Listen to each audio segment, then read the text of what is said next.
Yeah, I thought I'd do a video for you. Be a little easier to explain what I did.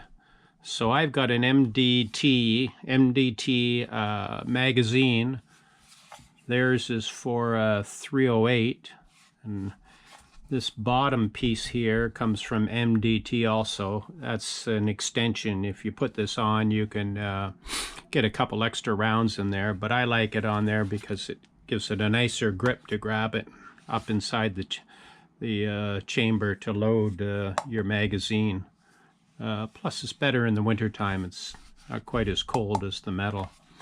Anyways, the work I did, you can see it's right in here, and I shaved off some of the back end of this. So what I did is I went to Home Depot and bought this little piece here, which is hard, very hard plastic here, and then you peel this off and it's got glue on the side. Now I had to cut some of it off because it's too long, but you can see what I've done here is I've installed it right in the back here, and I cut off some of the rear of this so that this could fit in here.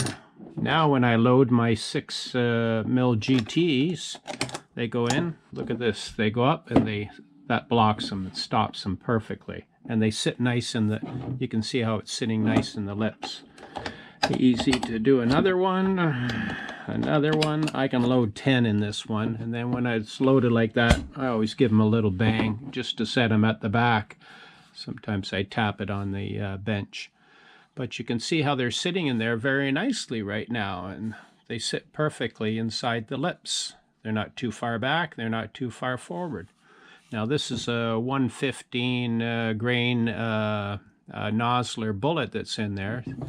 Its overall length is just a little under 2.5. Seems to work well in mine rifle.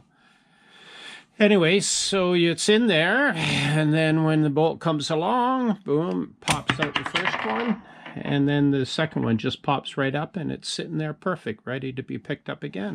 And boom, you go like that with the second one, and of course the third one, fourth, fifth, as you go along in there. I've never had any problem chambering around once I did this. Put this little add on there and cut the back part of that off. A little tricky when you're putting this inside here. You see it's got glue on it. But you got to take the whole inside, take it all apart so there's nothing inside. Then when you slip it in, you slip it way over on this side here so it's not touching, and then you get it in there.